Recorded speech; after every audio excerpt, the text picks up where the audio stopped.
Здравствуйте, дорогие ребята! Тема нашего урока по биологии – многообразие организмов, клеточные и неклеточные формы жизни. Сегодня на уроке мы узнаем, какие выделяют царства живых организмов, увидим, как делятся живые организмы по строению, определим место вирусов на нашей планете, разберем, какое влияние оказывают вирусы на живые организмы. Поговорим о различных вирусных заболеваниях. Организм от латинского организма устраиваю, придаю стройный вид. Это биологическая система, состоящая из взаимосвязанных частей, функционирующих как одно целое. Для любого организма характерны все признаки живого: обмен веществ и превращение энергии, раздражимость, наследственность и изменчивость, рост, развитие и размножение.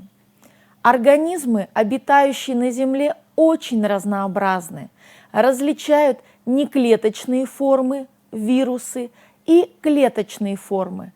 На царство прокариоты, безъядерные, к ним относятся бактерии, цианобактерии, а также на царство эукариоты. Это организмы с оформленным ядром. К ним относятся растения, животные, грибы. Царство бактерий делится на типы: настоящие бактерии, архибактерии и цианобактерии. Основная характеристика царства бактерий в том, что они не имеют ядра. Их называют прокариотами. Царство растения объединяет фотосинтезирующие, эукариотические или ядерные организмы. К ним относятся низшие и высшие растения. У низших растений тело не расчленяется на органы и ткани талом. У высших растений тело расчленяется на органы и ткани. К низшим растениям относят водоросли, которые делятся на подцарство красные водоросли или багрянки и подцарство настоящие водоросли. К последним относят отделы зеленые водоросли, харовые водоросли, эвгленовые водоросли, золотистые водоросли, желто-зеленые водоросли, диатомовые водоросли, динофитовые водоросли, бурые водоросли. Высшие растения приспособлены к жизни на суше. Для них характерно наличие тканей, в особенности покровных, механических и проводящих. Тело разделено на органы. Надземная сфера образована побегами, подземная – корнями. Размножение осуществляется с помощью спор или семян. К высшим растениям относят несосудистые, не имеющие четко оформленной проводящей системы. Функцию проведения веществ выполняют отдельные клетки. Типичные представители – мхи. Также сосудистые, имеющие хорошую развитую проводящую систему. Они делятся на споровые – это хвощи, плауны, папоротники, и семенные – это голосеменные и покрытосеменные. Растения обладают неограниченным ростом, автотрофным типом питания, в большинстве своем неподвижны, размножаются спорами или семенами. Клетки имеют клеточную стенку, состоящую из целлюлозы. Сравнительно недавно грибы относили к растительному сообществу систематики. Однако на основании современных научных данных эти организмы были выделены в отдельное царство. Это своеобразная и весьма обширная группа, включающая более 100 тысяч видов одноклеточных и многоклеточных организмов, обладает признаками, характерными как для растений, так и для животных. Ученые предполагают, что грибы произошли от древнейших нитчатых водорослей, по каким-то причинам утративших способность к фотосинтезу, или от древнейших неизвестных науке животных. Царство грибов делится на отделы: низшие грибы, хитридиомицеты, это черная ножка капусты, рак картофеля, оомицеты, у которых клеточная стенка состоит из целлюлозы и глюкана, миксомицеты, это осклизлые комочки на корягах и пнях в лесу, зигомицеты, это черные серые плесени, мукор. Отдел также включает в себя хищные грибы, обладающие клейкими гифами и ловчими кольцами и питающиеся простейшими нематодами и мелкими личинками насекомых. Отдел высшие грибы – это аскомицеты, сморчки, строчки, трюфели, базидомицеты – это почти все шляпочные грибы, сыроежки, опята, мухоморы, грузди. Также выделяют отряд несовершенных грибов. Грибы обладают собственными признаками. Это особое строение тела мицелий. Признаками растений. Это неограниченный рост, размножение спорами и признаками животных. В клетках содержится углевод хитин. Царство животные делятся на типы простейших, губок, кишечно-полостных, червей, таких как плоские, круглые, кольчатые. Далее идут типы моллюсков, членистоногих, хордовых. Хордовые, в свою очередь, делятся на классы млекопитающих, птиц, пресмыкающихся, земноводных, рыб. Классы, в свою очередь, делятся на отряды, отряды на семейства. Далее идут роды и виды. Царство животных насчитывает более 1,5 миллиона видов. Животные обладают ограниченным ростом, гетеротрофным типом питания. Большинство способны к активному движению. Все организмы по строению делятся на одноклеточные, колониальные и многоклеточные. Самые простые формы организмов – одноклеточные. Они встречаются среди всех основных царств живой природы – бактерий, растений, животных и грибов. Одноклеточные организмы распространены в воде, в почве, в воздухе, а также в телах многоклеточных организмов. Одноклеточные организмы успешно приспособились к разнообразным условиям жизни в водной, наземно-воздушной, почвенной и организменной средах и составляют почти половину от массы всех организмов Земли. Часть из них является автотрофами, другие – гетеротрофами. Отличительная особенность одноклеточных – это достаточно простое строение тела. Это клетка, обладающая всеми основными признаками самостоятельного организма. Органеллы, от латинского органелла – уменьшительное от органа, то есть маленький орган. Это клетки, подобно органам многоклеточных организмов, выполняющих различные функции. Размножаются одноклеточные достаточно быстро и при благоприятных условиях в течение часа могут давать 2, а иногда и 3 поколения. При неблагоприятных условиях они могут образовывать споры, покрытые плотными оболочками. Процессы жизнедеятельности в спорах практически отсутствуют. При благоприятных условиях спора вновь превращается в активно функционирующую клетку. Прокариотные одноклеточные организмы входят только в царство бактерий. Одноклеточные эукариоты встречаются в остальных царствах живой природы. Колониальные организмы. Многие ученые считают колониальные организмы переходными от одноклеточных форм жизни к многоклеточным. В примитивном виде такое явление наблюдается у прокариот, бактерий, которые, делясь, образуют колонии. Причем для каждого вида бактерий характерна своя определенная форма колонии. Они синтезируют определенные ферменты, позволяющие им более эффективно использовать питательные вещества. При неблагоприятных условиях клетки такой колонии образуют споры, позволяющие выживать организму. Колонии могут образовывать и зеленые водоросли. Наиболее интересны в этом отношении колонии вольвакса, которые больше напоминают многоклеточный организм.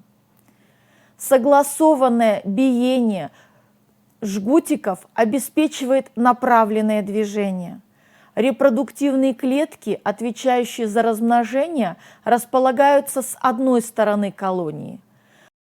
Благодаря им внутри материнской колонии образуются дочерние колонии, которые потом отделяются и переходят к самостоятельному существованию. Многоклеточные организмы. Хотя одноклеточные очень многочисленны и широко представлены на Земле, по сравнению с ними многоклеточные организмы имеют ряд преимуществ. В первую очередь, они могут использовать ресурсы среды, недоступные единичной клетке. Например, наличие множества клеток, образующих различные ткани и органы, позволяет дереву или кустарнику достичь большой величины, с помощью корней обеспечить себе водное и минеральное питание, а в зеленых листьях создавать органические вещества. Многоклеточные животные, благодаря тканям и органам, способны лучше добывать пищу, осваивать новые места обитания. В многоклеточном организме клетки очень разнообразны, но всегда можно выделить группы клеток, сходные по строению и функциям. Группы клеток и межклеточного вещества многоклеточного организма, имеющие одинаковое строение, происхождение и выполняющие сходные функции, называют тканями. Специализация клеток на выполнение определенных функций повышает эффективность работы всего организма. Различные ткани объединяются в органы, которые в свою очередь образуют системы органов. Внутренние органы и системы органов характерны для животных. Растения имеют несколько иное строение органов, но и они состоят из различных тканей. Кроме организмов, имеющих клеточное строение, существуют и неклеточные формы жизни – вирусы, от латинского «вирус» – яд. Вирусы – это неклеточная форма жизни, которая может воспроизводиться только внутри живых клеток. Вирусы обладают наследственностью и изменчивостью. В то же время они не способны к самостоятельному обмену веществ, превращению энергии и размножению. Поэтому вирусы – это переходная группа между живой и неживой природой.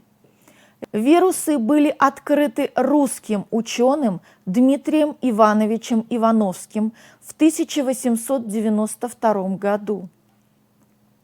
При изучении мозаичной болезни растения табака вскоре были открыты сходные возбудители многих заболеваний растений и животных. Их определили как паразитических болезнетворных агентов, которые размножаются только в клетках хозяина. Вирусы настолько малы, что до появления электронного микроскопа их природа оставалась неясной. Активное изучение вирусов началось лишь во второй половине XX века. В это же время сформировалась отдельная наука о вирусах – вирусология. В настоящее время изучение вирусов очень интенсивно. Открыто очень много новых видов. Частицы вирусов имеют симметричную структуру и разнообразную форму. Среди них встречаются многогранники, такие как вирус полиомиелита и вирус герпеса, палочковидные, это вирус табачной мозаики, и неправильно овальной формы, такие как вирусы гриппа. Вирусы имеют очень примитивное строение. Отдельные частицы вирусов – вирионы, состоящие из нуклеиновой кислоты и белков. Нуклеиновая кислота служит наследственным аппаратом вирусов и может быть представлена как молекулы ДНК, так и молекулы РНК. Она составляет сердцевину вируса и защищена капсулой. Капсула построена из множества молекул белка, компоновка которых определяет внешнее строение вириона. У некоторых представителей вирусов помимо капсулы может быть еще дополнительная оболочка из белков и липидов. Вирусы – это внутриклеточные паразиты, то есть могут существовать только внутри прокариотных и эукариотных клеток.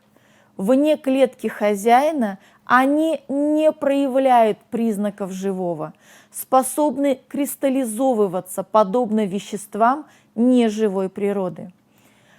Ребята, сейчас посмотрим небольшой видеофрагмент о размножении вирусов. Вирусы – особые неклеточные формы жизни. По своей сути, вирус – это генетический материал в форме ДНК или РНК, защищенный белковой оболочкой. Свойства живого организма вирусы проявляют только попав в живую клетку. Размножение вируса происходит при участии клетки. Рассмотрим процесс размножения вирусов на примере бактериофага. Бактериофаги – это вирусы, поражающие клетки бактерий. При помощи хвостовых нитей бактериофаг прикрепляется к оболочке бактериальной клетки. Затем чехол бактериофага сокращается, пронзает оболочку клетки, и молекула ДНК вводится в цитоплазму. Механизм введения ДНК схож с инъекцией при помощи шприца. Попавшая в цитоплазму клетки ДНК фага встраивается в кольцевую молекулу ДНК клетки хозяина. Став частью ДНК клетки, фаговая ДНК многократно реплицируется, копируется при помощи ферментов клетки, в результате образуется множество копий ДНК фага. Одновременно с процессом репликации фаговой ДНК происходит ее транскрипция, синтез информационной РНК по матрице вирусной ДНК. Информационная РНК, в свою очередь, является матрицей для синтеза белков капсида, оболочки вируса. Для синтеза вирусного белка используются рибосомы клетки хозяина. В цитоплазме клетки хозяина накапливаются молекулы вирусной ДНК и белков оболочки. Из этих компонентов происходит сборка новых вирусных частиц. Клетка погибает, ее целостность нарушается, и новые фаги выходят из нее, готовые поражать другие клетки. Описанный механизм размножения вирусов является наиболее простым. Существуют и более сложные, например, у РНК-содержащих вирусов, к которым относится вирус иммунодефицита человека, ВИЧ. РНК этих вирусов не может непосредственно встраиваться в ДНК хозяина. Поэтому такие вирусы имеют специальный фермент, обратную транскриптазу, который синтезирует ДНК по матрице вирусной РНК. Только после этого ДНК, несущая генетическую информацию вируса, с помощью другого вирусного фермента, интегразы, встраивается в ДНК клетки, и клетка начинает воспроизводить вирус. Жизнедеятельность вирусов приводит к гибели клеток. При внедрении в живую клетку вирус начинает размножаться, подавляя и разрушая все клеточные структуры. Разные вирусы поражают только определенные клетки. Вирусы вызывают различные заболевания растений, животных, человека и бактерий. В бактериальных клетках паразитируют бактериофаги, о которых мы с вами сейчас смотрели видео. От греческого «бактерион» – палочка и «фагос» – пожиратель. Бактериофаги могут использоваться как лекарство против бактерий, возбудителей инфекционных заболеваний, например, холеры или брюшного тифа. Вирусы, простуды и гриппа. Восприимчивость к вирусу очень высока. Болеют люди всех возрастов, чаще осенью и зимой. Приобретенный после заболевания иммунитет часто утрачивается, поскольку вирусы гриппа периодически приобретают новые свойства. Закаливание организма, занятие спортом, своевременное лечение заболеваний придаточных пазух носа снижают возможность заболевания гриппом. Для специфической профилактики применяют гриппозные вакцины. Введение вакцины не всегда предупреждает заболевание гриппом, но даже если человек и заболевает, болезнь протекает значительно легче. Герпес – это вирусные заболевания с характерными высыпаниями сгруппированных пузырьков на коже и слизистых оболочках. Источник инфекции – больной человек или вирусоноситель. Вирус передается контактным путем. Развитию заболевания способствует переохлаждение, снижение сопротивляемости организма, гиповитаминоз. Вирусы также поражают растения. Животные подвержены такому заболеванию, как чумка, бешенство или водобоязнь. Особо опасное смертельное инфекционное заболевание, вызываемое вирусом бешенства. Вирус иммунодефицита человека или ВИЧ вызывает заболевание ВИЧ-инфекцию, которая на последней стадии носит название СПИД – синдром приобретенного иммунодефицита.